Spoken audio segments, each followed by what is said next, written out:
Here goes the record, and you're good to go. All right, we're back. Terry and Gary's Low Expectations podcast. Terry, of course, and today we have DBA. Hey, what's going on, everybody? The most dangerous man in Detroit? Michigan, right? Yeah. Most dangerous man in Michigan. My bad. Yeah, don't be cutting my territory just to Detroit. I'm the most dangerous all over Michigan. He's got the whole damn state. I didn't have enough energy drink so far. So yeah, you're coming back from vacation. You're coming in for the show tomorrow at Big Daddy's Boatyard, the first ever bash at the Boatyard. It's you and myself taking on DTA in a Boatyard brawl match. And thank you for accepting the flight back in to do the show. And sorry about cutting your drinking a little short. That's all right. Anything for IWR, brother. Right. Now, Gary is a big fan of yours. So am I.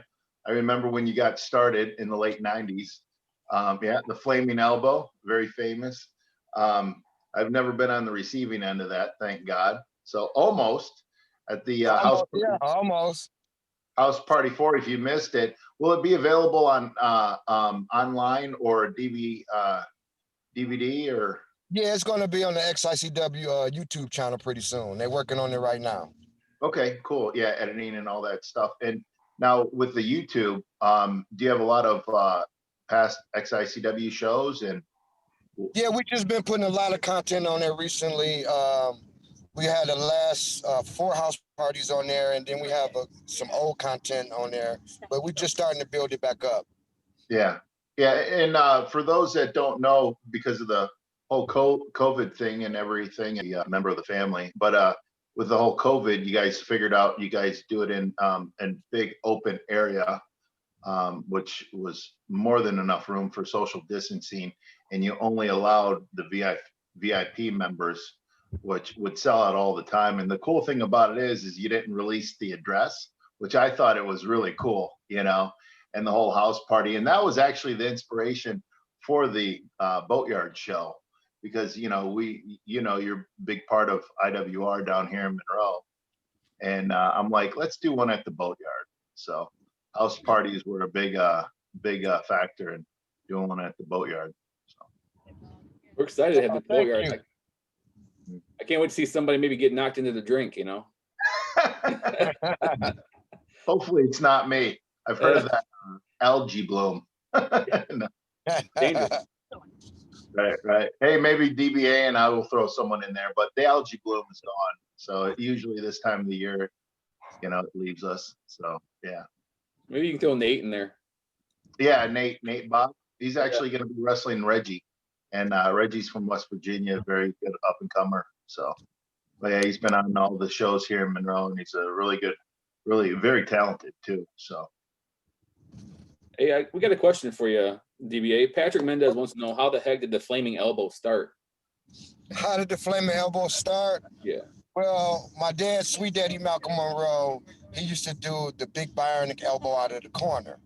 And one day, me and my dad was sitting around talking shop about whatever. And I was like, yo, Pops, I want to do a flaming elbow. He was like, what? I was like, yeah, you know how you do the big elbow from the corner? I was like, I want to climb on the top rope, set my elbow on fire, and drop the elbow on somebody. He was like, man, you crazy. I was like, no, I'm crazy. And that's how the elbow came about. Yeah, your dad, I love your dad. Actually, for those that don't know, he was the first one to book me here in the U.S. because I trained at Demore's place over in Windsor. And then I worked 1 or 2 shows for Scott. And then I don't know if I contacted your dad or what, but he actually wanted to book me, and he called Scott, or no, Scott called him and said, hey, do me one favor. Or your dad called Scott and said, hey, is he good enough to work? And he's like, yeah. He goes, just one thing. Put him in there against guys he's not going to win against, type deal. And he goes, why? He goes, I figured I'd take care of him. He goes, no. He needs to, lose and be humble, right? So anyways, the story I could go more in depth, but your dad put me under a mask because he's seen the potential in it, and he's seen the potential in a lot of guys. And I never knew why he put me under a mask and called me the Avenger. It's because when I was going through those matches where I'd get beat up and stuff, we could take the mask off and put on a different outfit, and it's like I just hit the place for the first time, So, but I always remember that. So our career started out the same way because my dad put me under a mask, and believe it or not, it was the same mask that you wore. Yeah. That mask? That Brian Fury's mask with the gold thing on the side of it. Yeah. Awesome. We should sell it on for eBay on charity or for charity. I think you should wear it. Right. Hey, I could wear it in the match. Yeah, I might bring the Avenger back for XICW. One night only. So, why did you decide to follow your dad in his shoes? And tell us a little bit about that, and after high school, about coming up and all that. So I kind of know the story, but a lot of the fans out there might not. Well, I grew up a knucklehead kid, and I used to see my dad go to Cobo and all of that every weekend. And right around 11 or 12 or whatever, I decided I wanted to become a pro wrestler. I did it out on the front grass with my friends and everything. Then I went to high school, did it in high school, wrestled amateur in high school, did a little freestyle wrestling on the side.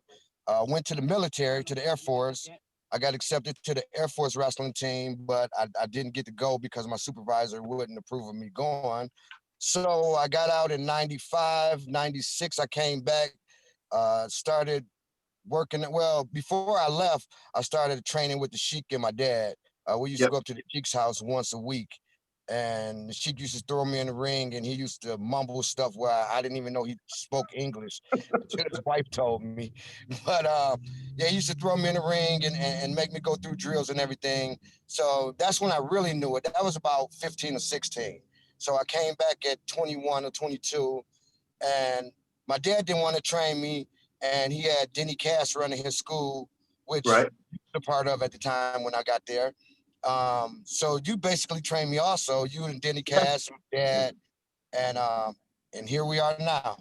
Right. It's funny because I remember it like it was yesterday, and I'll tell you a story about that school. It was the Motor City. What was it? The Motor City something club? Motor City Sports Arena, Sports Club, or something like that. Yeah. And I'll never forget. Like I looked at Malcolm, and you were just. Like, I thought I was in a real fight. I go, Malcolm, you ever smarten up your kid? He's like, forget, man. I'm like, he never smartened us up. Right. And then when I came back in 2011 and started working with you, I'll never forget. I go, I'll hit the ring, duck my clothesline and give me a punch. Gary, I thought I was in a real fight. Yeah. I go, some things never change. I'm like, oh. So, but no, I'll never forget your dad. Your dad was like. It all started out in practice. What's that? I said it all started in practice, and we're still here now with the punches. Right. Well, it's funny because, your dad and I, like, I'll never forget, when you're starting, you got these ideas and stuff. And I was already wrestling as Rhino Richards back then. So I'm sitting with your dad on the edge of a mat, and it's rolled up. And I'm like, and I'm having this whole idea, and this is like 96. And, Gary, wrestling was a little different back then. You had more of outfits and stuff. So I'm trying to, like, I got this furry material, and I'm trying to make my own, like, ring entrance gear, right? Like, I wear a singlet. So it's like this black fur stuff. And I'm trying to explain to his dad, these, like, over the wristbands and kind of like a caveman type deal, like a presence. And I'm explaining to him how this stuff is furry, right? And your dad looks at me and he goes, furry? Rhinos aren't furry. And I'm like, and he didn't mean to shoot me down, but he brought up a good point. And I'm like, Well, there goes that. And I spent like $50 on material. And back then, $50 was, that'd feed you for a week, right? I'm like, well, let me, because I had everything cut up and I'm ready to stitch it. I'm like, well, there goes that idea, Did you ever Sounds about right. Did you ever wear like tassels and stuff like that back in the day, or have you always?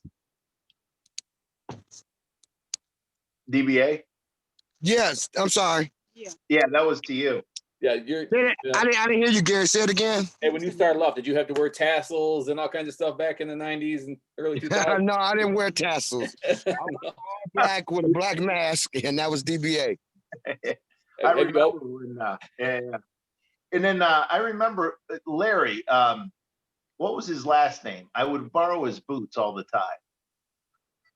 Larry, Billy Two Shoes. I My drive dad called down. him Billy Two Shoes. Yeah, Larry, what was his name? The Blacksmith. Yes, Blacksmith. Yeah, I would drive down there, grab his boots, and go down there and do TV for WCW, and then drive back. And it was awesome. He'd lend me his boots, and before I was able to buy a pair. And and he was he worked for your dad for quite some time. And then didn't your dad have a school over there in Redford or something like that? I went to.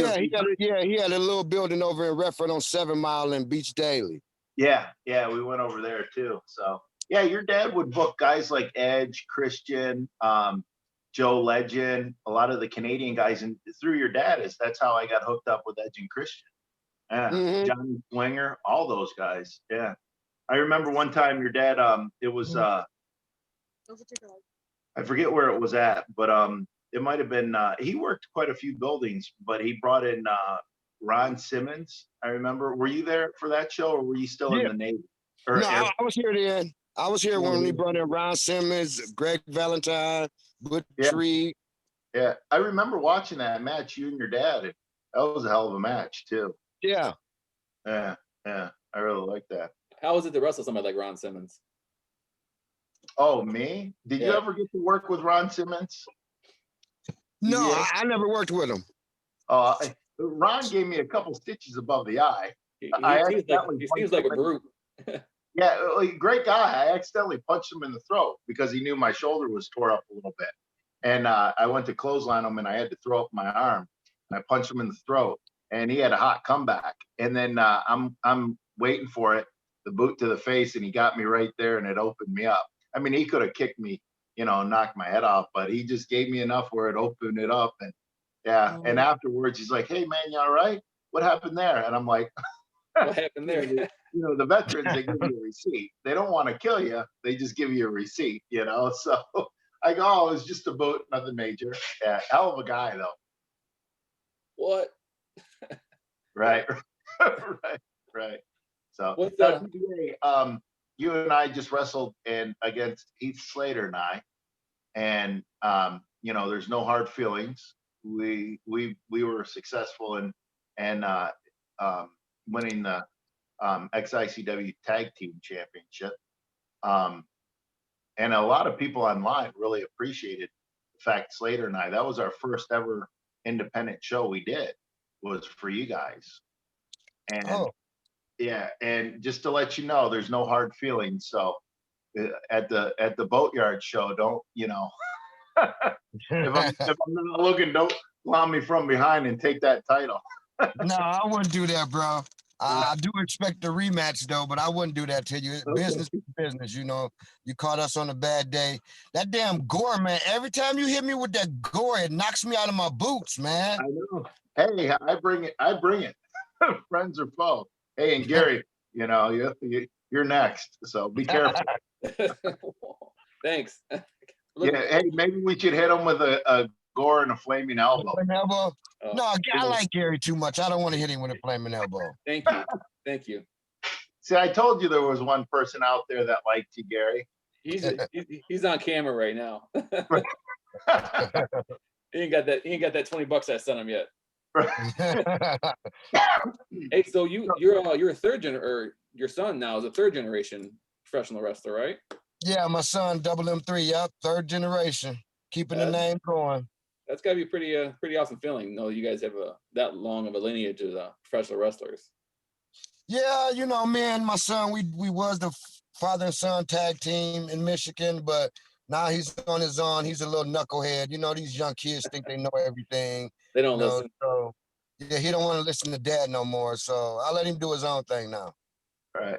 Sometimes you have to do that because my daughter's 17 and oh, can't they just go back to being like 5 or 6? Exactly. It's never as good as when they're babies, man. When they're younger. Right, right. They just look up to you and it's like they don't question you. And it's like, now it's like they just do stuff to spite you. Did, But yeah, your son is very talented. Now, how did he break in? And I mean, he grew up around the wrestling business. And when he wanted to become a professional wrestler, what was your thoughts? I honestly didn't think Malcolm was going to be a professional wrestler. Right. When my dad ran the school over in Redford, I think Malcolm was probably like 2 or 3, something like that. And I used to put him in the ring and he started crying.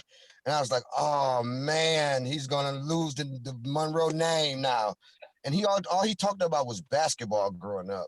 I was like, Yeah. okay, I guess I'll let him do what he want to do. And then one day he came to me and was like, he probably been like 13, 14 or whatever. He was like, Dad, I want to become a professional wrestler. I was like, what? Are you serious? He's like, yeah. And so at the time, me and Truth Martini was in the same group together, and Truth Martini was running the House of Truth.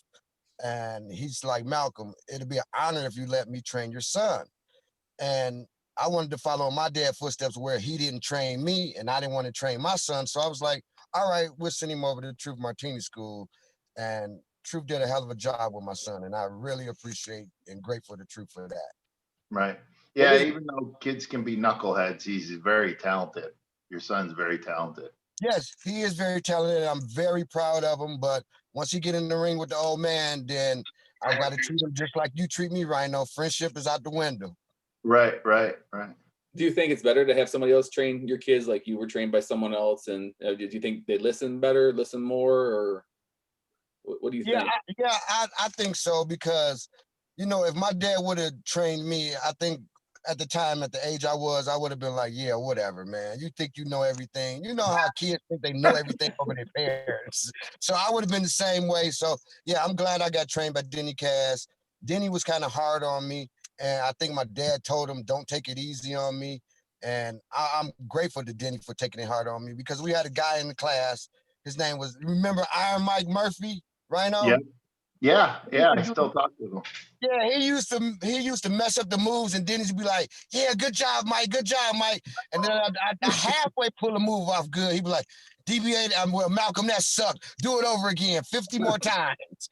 I was like, "Oh man, okay," but I get it now. I get it. Yeah. I was on the receiving end of those because Denny would help out in Windsor too, and Denny's one of my trainers, and yeah, I was on the receiving end of those. Do it again. And you know what's funny is, when you're breaking in, you're always taking these bumps and stuff, and you hear the trainers. They're like, "Hey, don't waste up your bump card, right?" And as you get older, you realize that wow, your body only has so many bumps in it. Yeah. Now to get me to take a bump in practice or drills or whatever is like, Moses parting this, coming back and parting the seas. One of these days, you're gonna have to give me like a legend of different terminology for wrestling because I love wrestling. I've watched it my whole life, but like the mark, the bump, all these words you throw out all the time. Sometimes it's like you guys have your own language. As far Here's the first one. Yeah, here's the Kayfabe. first. I was just gonna say, here's the first one. Kayfabe. Hey, we'll kayfabe them, DBA. Yeah. Oh, just so everybody's watching, Nope. the shirt says just the tip, and then it's a Michael Myers. It's the knife. Yeah, they might have thought it was a perverted T-shirt or something. They probably thought it was your work shirt, your weekend work shirt. Hey, don't tell everybody what I do on the weekends. I gotta pay for this boatyard somehow. Hey, DBA knows, right? Yep, I know. Actually, DBA probably don't want to talk about this, but I sexually harass DBA through text messages all the time. It makes my day. You know, that's pretty sad when your buddies are text messaging you stuff like that, and it makes your day. Gary, I'll shoot him a text, and next thing you know, or I'll call him up and I ask him, I go, why do you deal with me? Right. But usually I'm it's just used stuff to like, hey, you keep on calling me back, so, or you keep on answering my phone calls. So it. it's funny. I told him, I go, one day I'm gonna, if I'm ever grilled in front of a judge or something, it's like, did you text DBA this, this, and this? It's just like, yeah, guilty. So now, oh, go ahead, Gary. I'll say, speaking of the boatyard, we have an event coming up tomorrow at the Right. boatyard. We got the bash at the boatyard. IRW Insane Wrestling Revolution number 3, I think we have now for Monroe. Yes. And on the main event, we've got you two teaming up. Yep. So that is have you guys teamed up before? Have you guys been a tag team before in the past? Or? Yeah, we've tagged Yeah, before. Rhino and I tagged up a couple of times already. Yeah. Yeah. The first show we did at St. Sebastian, we tagged. So I think it was the first one. Yeah. Or it no, was the first one. no, that was maybe the second one or something. Or was that a triple threat? No, No, the last one was a triple threat. I think we tagged up in the first one, I think. okay. I know one of those shows you wrestled Jimmy Jacobs, and that was my favorite match of all the shows we've ever done, where he had a chain and he tried to hit it, and at the end of the match, he got the chain. You popped Jimmy Jacobs with it for the win, and the ref didn't see it. By far, that was it's still one of my favorite matches of all the shows I've done. Oh, thank you. I'm honored, bro. Thank you. Yeah. No, Somebody just, said it was you versus the Scarbonis in the first one. yeah. That's what it was. Thank you, whoever that was. Because me and Afton Rhino Marie getting old. Carroll. Our memories are getting old. Afton Marie Carroll said that. Okay. You guys, they got your history better than you got your history. Yeah, they do though. But see, me and Rhino, we have been tagging up for a couple of years now. I remember we did an outside show and we tagged up. One of the other shows, I think we did a 6-man together. I mean, me and Rhino have tagged, we have fought, so it's kind of hard. Our memories are foggy because we're old. So I'm sorry, Gary, that we can't remember exactly the day and time that we tagged up. But thanks to Afton. What day? good. I'll ask D what day it was. What day was that, D? Afton Marie Carroll. Now, They probably know the date, time. Yeah, now Gary's just being a smart ass. When you guys tag team, was Rhino wearing fur? No, he wasn't wearing fur. He was the man beast. Oh, okay. Right. Come on, Gary. I would have been if it wasn't squashed back in '96. One day you'll get to live that dream. Right. So maybe I was wearing fur underneath my singlet, Gary. Well, that's DBA. Did he send you that text too? I'm not telling. I plead the fifth on that one. I don't blame you. So now, big milestone for XICW, 20 years. I think it's important to know or to mention that it's the longest running promotion in Michigan history. What are the plans going forward? You guys, obviously the momentum's there. I felt it. Slater actually had such a blast. He's like, oh, I want to come back. And, out of respect for you and the wrestling fans, he came in as kind of a favor, as far as, because a lot of times people are a little leery of getting out there and doing shows, but it was outdoor, social distancing. And, I told him all about you and the promotion, and he came in and is excited, and he wants to come back, and he can't wait to come back. So what's, other than Slater and myself defending the tag titles, what are some of the future plans for XICW? Well, right now we're just getting back into our home building. November the 8th, we'll be back at the Hot Rocks. And I'm just coming off vacation, so I really haven't had any thoughts on plans of anything. I do know I want my tag team titles back from you and Heath one day. I know that much. Okay. As far as everything else go, I don't know. 20 years, we got to do it big. We got to do it better than we've been doing it before. So I got a lot of thinking to do, and Right. see what we're gonna do. Right. Now, do you have plans on running Kobo again? No, Kobo, since they sold it to the TCF, I haven't been in contact with them. And to be honest with you, the first two Kobo shows, the people at Kobo ripped me off as far as money wise, but I still did it because of the history. And to Right. say that I was the first Black person to run in racist Kobo arena Yeah. was an honor for me. So Yeah. I don't think we're going back to Kobo since they sold it.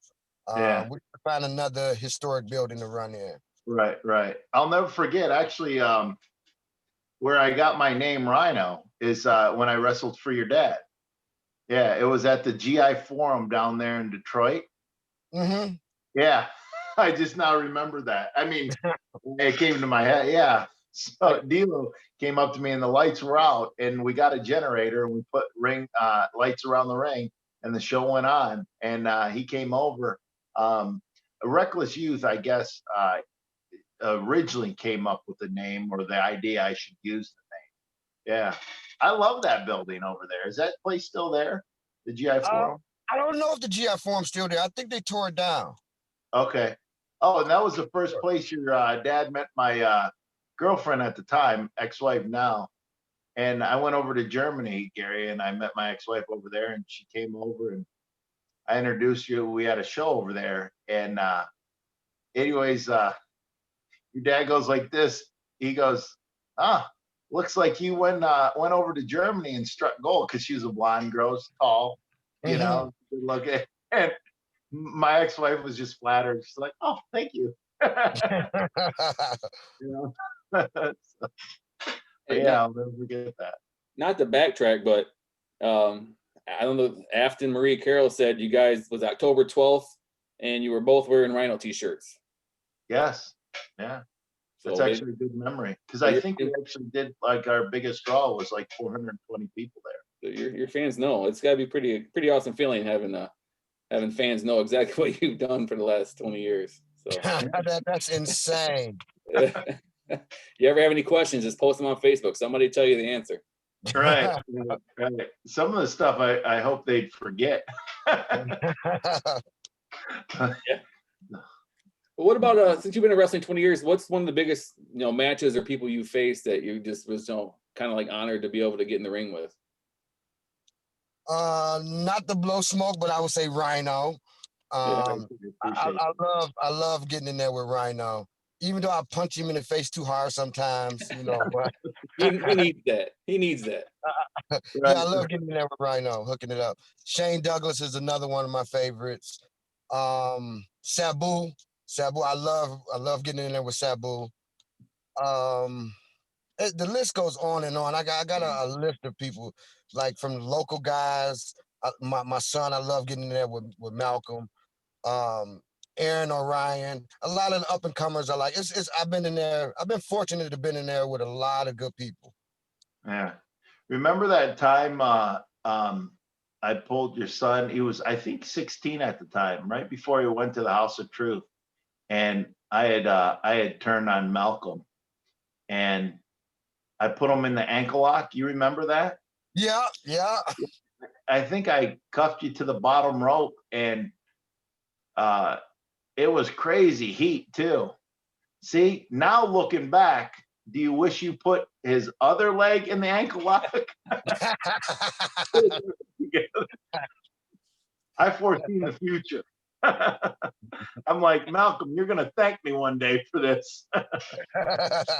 I'll never forget. I put him in the ankle lock, and he just started screaming, reaching for his dad, and DBA's cuffed to the bottom rope, reaching for his son. And yeah, I think some of your family tried to get in the ring, and chaotic.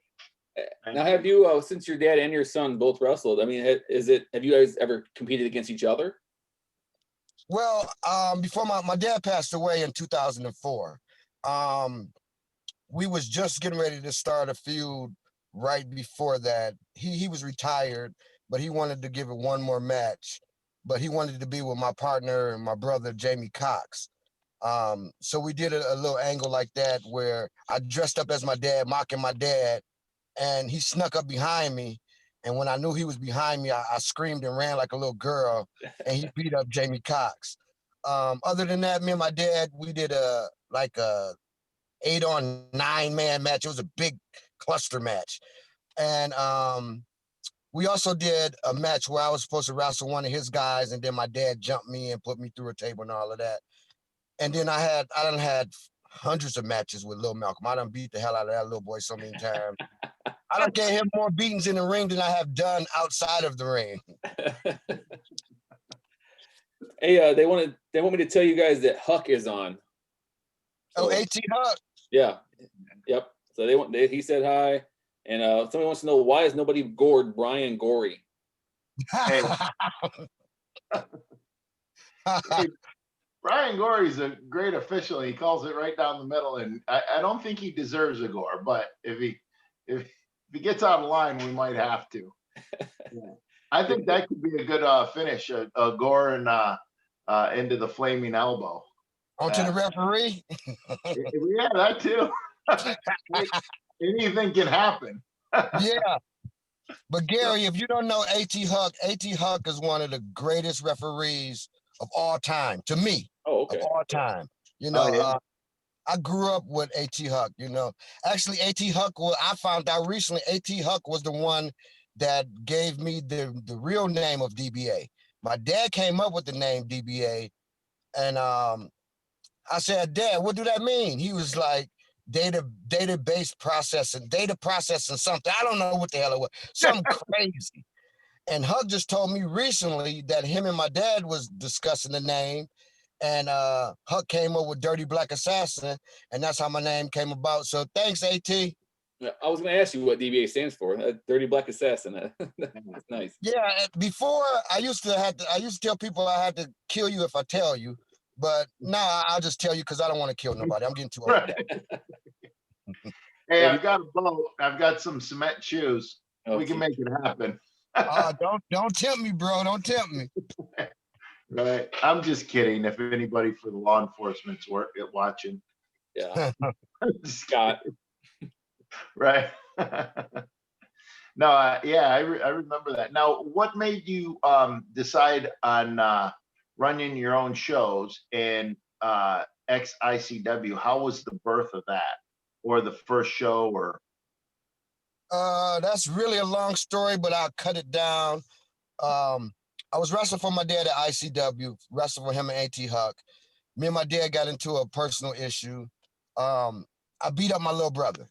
And my dad didn't like that. But my dad always taught me to keep business and personal aside. So I thought he was the same way.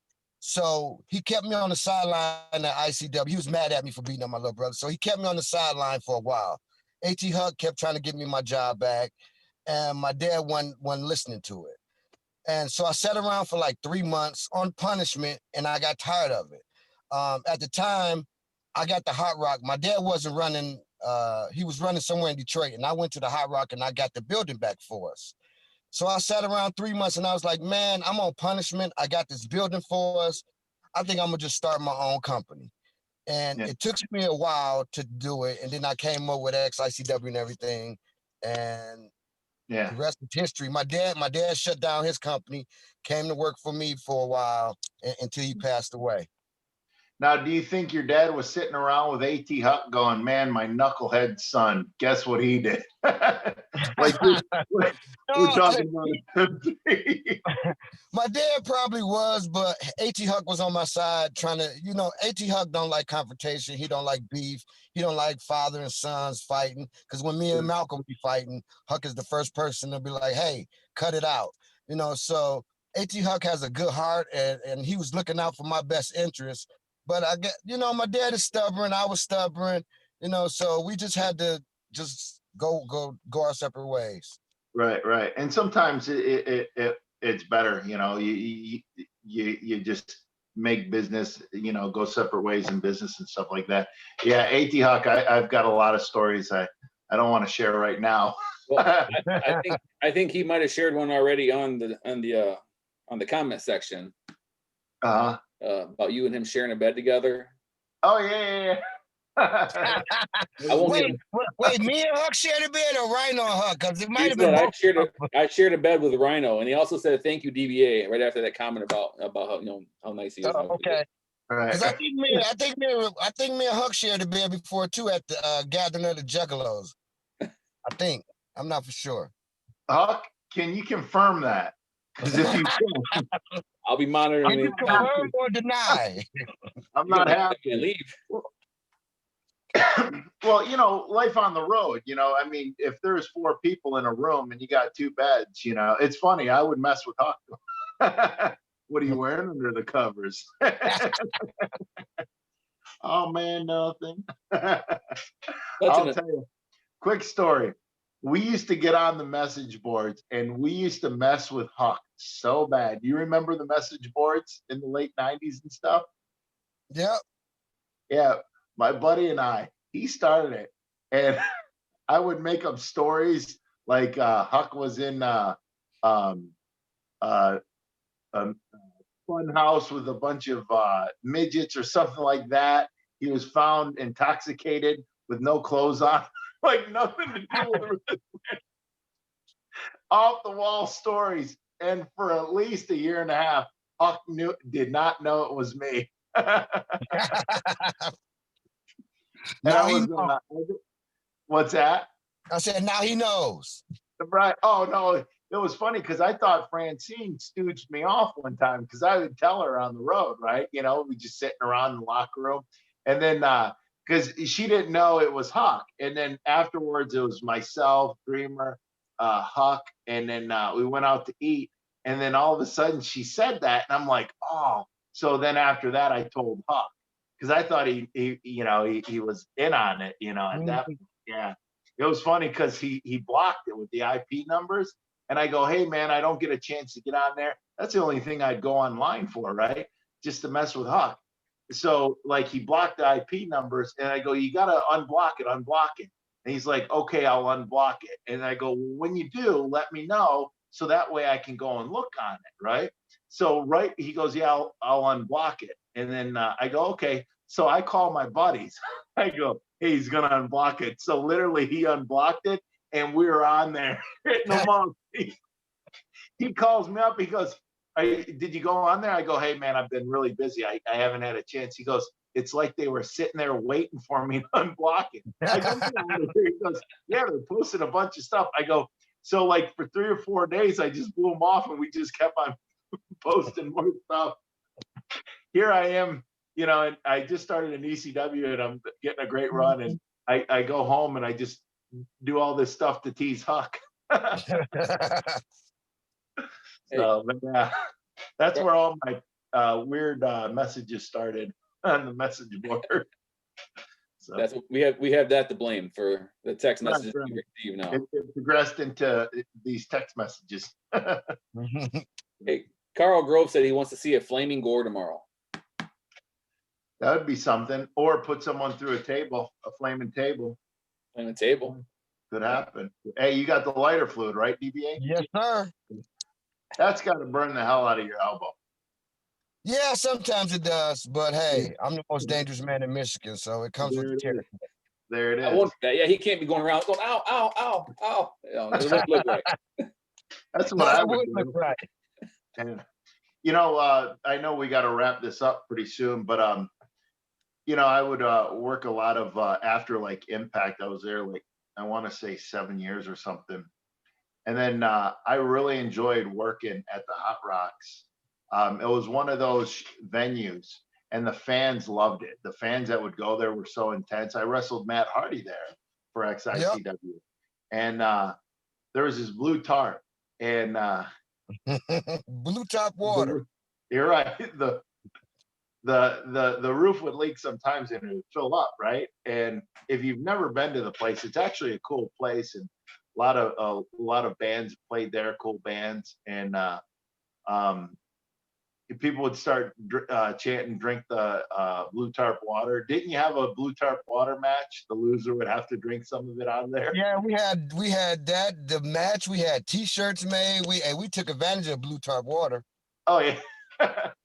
but it's just like I would, go on the road and I'd come back and, the shows were usually Sundays around 5, they'd start. So you get home in enough time to start the work week, and a lot of fun, man. A lot of fun in those shows. And I just hanging out with the guys from Michigan and Ohio and, other places in the country. But it's just, you get to see everybody and it's like a family. So Mm-hmm. what, one of the funniest things, the fans say the funniest things there. I'm sitting on the speaker, the side of the stage and watching the match. And this one guy's with his girlfriend. It's just them two came and he's pouring some beer in his pitcher, or out of his pitcher, and he's watching this. And it was Mike McMahon and who else? I forget who else. But they were beating up Sweet Willie Watts, and they jumped him and they started beating him up. And he's pouring his beer, right? And he's yelling. He's like, "I'm pretty sure this is a hate crime." And I just started laughing. I literally called the guy over. I go, "Hey." And he looks over. He's like, "Rhino." I go, "Come here." I go, "That was the funniest thing." The way he said it, and as he's pouring his beer, didn't spill a drop, and his girlfriend's laughing. And I'll never forget, I wrestled Mike Elgin there. He fell out of the ring and he fell on someone's lap, right? And they just scattered. Like, I'm like, he just sat on their lap, but his singlet rode up the crack of his butt. So his butt exposed, and he's sitting on him. And it was the funniest thing. Yeah. So, I mean, it's weird, fun, crazy stuff like that would happen over there at that building. So if you've never been there, I recommend going and seeing an XICW show there. So we got about 10 minutes to go. I want a couple people here. They said they made a blue tarp water shots now after that blue tarp. So there's actually shots at that place you're talking about. Yeah, they did make shots out of it. I told you we took full advantage of it. Right. Somebody called Rhino the original troll. Back in the AOL days, I guess. Just right. Huck said, "Ask Rhino about Little Guido." Oh, there's so many stories about that. Maybe it was the one where we didn't say anything and he was trying to get into a hotel room and it was locked. The door was locked. He just kept on putting the key in, and there was already someone in there. And then the guy slammed the door shut. No. Let's get into tomorrow. We got the Insane Wrestling Revolution tomorrow. 5 o'clock bell time, 4:30 gates open. You and DBA in the main event. What are you guys going to do to DTA tomorrow? We're going to punch him in the face, hit him with a gore, hit him with a flaming elbow. 1, 2, 3. Everybody go home happy. Boom, that easy. That easy. Well, maybe for you, DBA, but not for me. Hey, you haven't been hit by yourself in the face. That takes several years off of you. It's not going to be an easy night. We in there with Tommy Vendetta and Jack Price at DTA. I've been in the ring with both of those kids, and they're pretty good. Me and Rhino, we're going to bring our A game, because it don't matter that they're young. These little young punks, they think they could take the old timers or whatever. It's just we got to take them, put them across our knees, spank them a little bit, and then they'll be all right. And you got to be careful, because you got that fuzzy muffin wearing Johnny Bravo lurking around the ring on the outside there too. So yeah, forgot about Johnny Bravo. I used to punch him in the face all the time. Now he walk around with a damn fake dog now. I hope he brings the dog. I'll punch the dog in the face too. No, I won't. Sorry, Peter. No, I won't. Flaming dog. Right. Could happen. Could happen. And also tomorrow we have the $1,000 Boatyard Battle Royal. Yes. His own Big Daddy Dave Powell will be in it. Yeah. Big Daddy Dave Powell. He's actually we were actually working out in the ring earlier today down there at Skull and Bones training facility down there in Toledo, Ohio, ran by CK 3. So yeah. That's pretty exciting. We'll have guys, Trey will be in there, and yeah, plus the opening match is Trey versus Gary. The X Division champion Rohit, Impact Wrestling X Division champion. I'm really proud of Rohit. I think he's been tearing it up, and him and Trey against each other, and in an IWR match. I think that's pretty awesome. Yeah. That's Now, gonna be the opener. How we gonna follow that match with Trey and Rohit? Right? well, we're gonna feed a lot of beer and weed to the audience so they forget that. Disclaimer: we would not have beer and weed at the show. Hey, No, you we know, will not have beer and weed at the show, Rhino. right. Come on, man. Hey, that's the only thing I can come up with. This is a Oh, family show. We will not have beer and weed. Right. A not for family sale, show, anyways. family show, but flaming elbows and gores. Hey, also forgot to mention in that $1,000 Boatyard Battle Royal, we have a special guest timekeeper, Yes. Detroit Yeah. Red Wing Darren McCarty, Yes. Whoa. Mr. Concrete Hands himself. Yeah. So hopefully, maybe if anything happens, Darren will be around. Yeah. You could take out Bravo. With Bravo, everybody there, yeah. We'll just make sure you don't leave too early. with everybody there who wants to beat me up, I think I'll have Darren walk around with me Right. just for safety reasons. I don't Right. want to mix up with nobody, you know. Right. Well, that wasn't as funny as I thought. But I'm glad you called yourself out on that. hey, I can do that all day. That's why I'm here. Right. Hey, Take us out, Terry. well, DBA is where can fans find you or XICW at the YouTube channel? Do you have a fan page? What? Yeah, my Facebook page is Malcolm Monroe II. We have a Facebook page for XICW. My IG is XICW DBA. We have the real XICW Detroit Instagram. And you can check out our website, xicwdetroit.com. Okay. And will people have will you guys have blue tarp water t-shirts at any of the upcoming XICW shows? I think we don't. I think they stopped making them a while back because that was a while ago we did that. I can check the inventory to see if we have some. If not, I know my guy. I know a guy named Dave that might have some. I don't know. Right. We'll have to bring them back though. So, and then if you would like to text DBA personally, here's his number. No. I already get enough damn texts on this damn election stuff that I'd be glad that's over with. People keep texting me all damn day. Right. Well, I'm gonna text you some messages afterwards. Things I wanted to say to you on here, but I couldn't. Make my day, brother. Make my day. Right. Hey, Huck said no weed, he ain't going. Right. So He's we lost probably one. the most straight-laced guy you've ever met. I don't think he's ever seen a joint. All right, Unless things have changed, DBA. Yeah. Okay. So, all right. Well, hey, thanks for coming on. I greatly appreciate it. I'm looking forward to tomorrow and tearing it up with you in the ring. Thanks for having me. Tell whoever bought me that first class ticket to get back from Vegas to Detroit today, tell them I really appreciate them on that first class ticket. Hey, you deserve it. Gary's on your credit card. Kick some butt tomorrow, bro. Is that where my card went? Yeah. Oh, Gary, you paid for that first class ticket? Thanks, bro. I just found out. It was awesome having you on, DB. I can't wait to see you tomorrow. Thank you, bro. I can't wait to see you tomorrow, man. I can't wait to kick butt. I can't wait to see the fans. It's been a long time. We've been in the house for a while. I just can't wait to see everybody and give them a great show. Awesome. Thank you, DB. And remember, tomorrow, parking across the street at Harbor Inn and Ale. The entrance will be right across from the parking lot. $30 tickets at the door. Online ticket sales are over.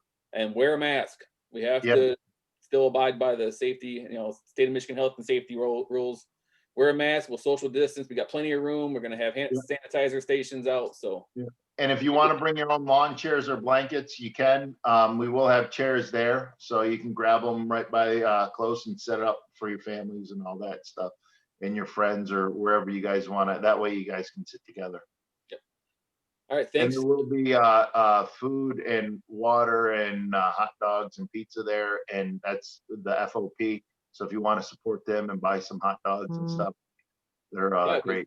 This COVID has really hurt them too, not having events, and that's where they get the money to to pay for everything for their FOP hall and for community events, and so it goes a long way helping. All right, And we thanks, want to guys. keep that roll going so we can run more shows there. Right, hopefully in November. Right. So, So, all right, we're out.